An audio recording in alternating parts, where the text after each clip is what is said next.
So now let's take one last look at all of our exceptions to the octet rule.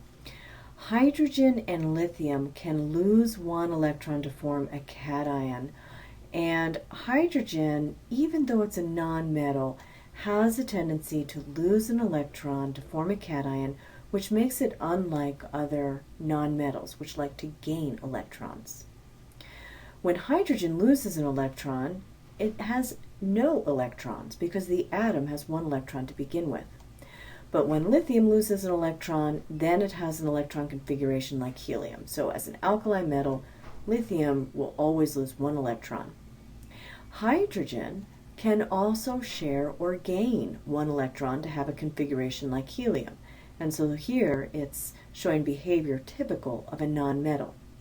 We've already gone over these examples. Beryllium, even though it's a metal, has nonmetal character and can share 2 electron pairs to form 2 single bonds. Boron can share 3 electron pairs to form 3 single bonds, so beryllium's okay with 4, boron's okay with 6.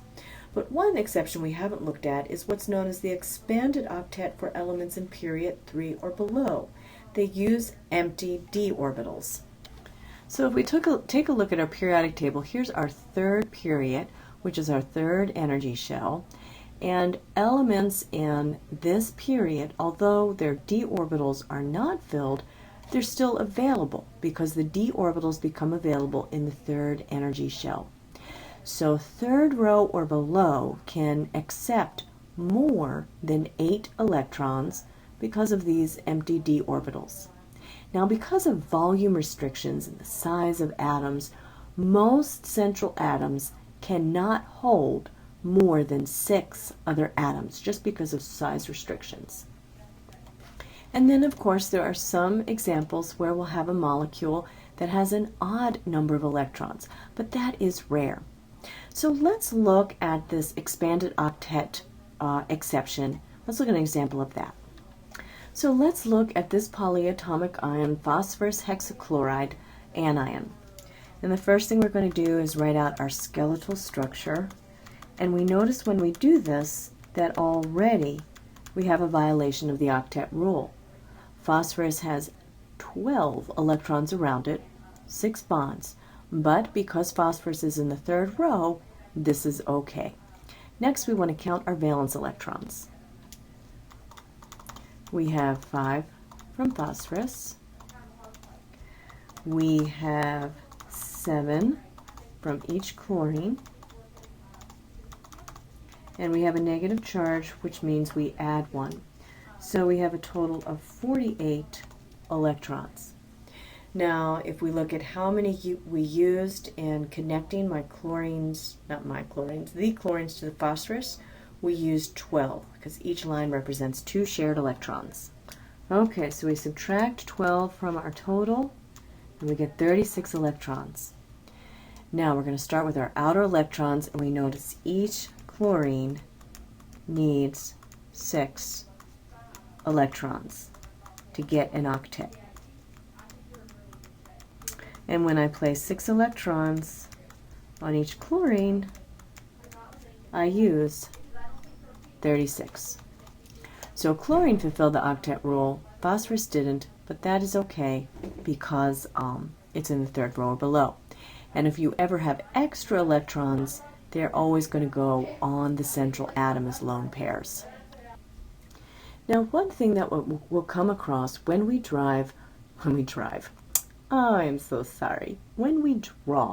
Lewis dot structures with multiple bonds is that often there's more than one place we can draw that double bond. And this brings up an interesting concept known as resonance. So let's look at this molecule here. This molecule is ozone. Ozone is a form of elemental oxygen. It's very unstable, very reactive. That's why it's a pollutant. But if we look at the Lewis dot structure of ozone, they've left out the lone pairs here. But every oxygen here is fulfilling the octet rule. If we look at where the double bonds can be, they can either be in these 2 oxygens or these 2 oxygens. So where do we put them? Well, It actually doesn't matter when we're drawing it, but what happens is if we look at the structure of ozone, we would expect to see a short bond due to the double bond and a long bond due to the single bond. But what we see instead are two bonds that are exactly the same length.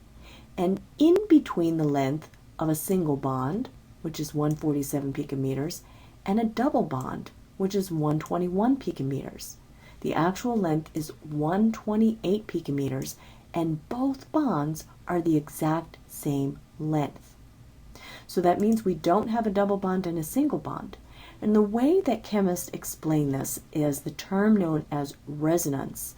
And what we say is these two electrons in this double bond, rather than just staying between these two atoms, it actually gets smeared out between all three atoms and stays that way.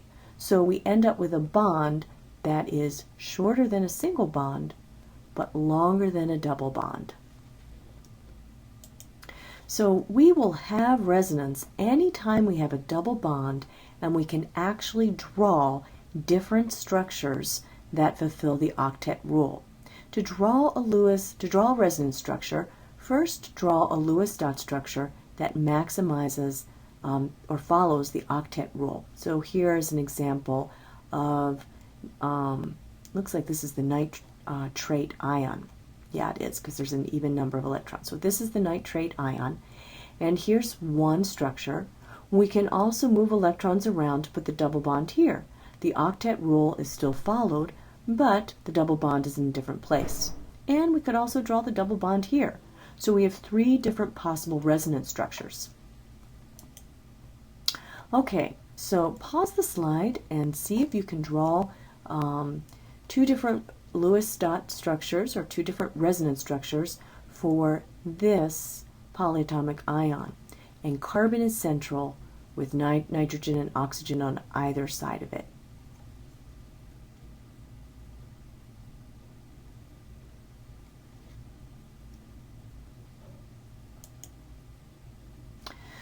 So we have a total of 16 electrons, 4 from carbon, 5 from nitrogen, 6 from oxygen, and 1 from our negative charge.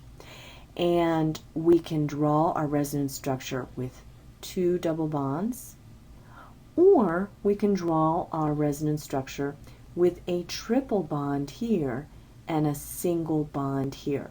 Now, you may not have known where to put the triple bond. You may have put it here, and quite frankly, at this point, that would be completely acceptable on a test or a quiz.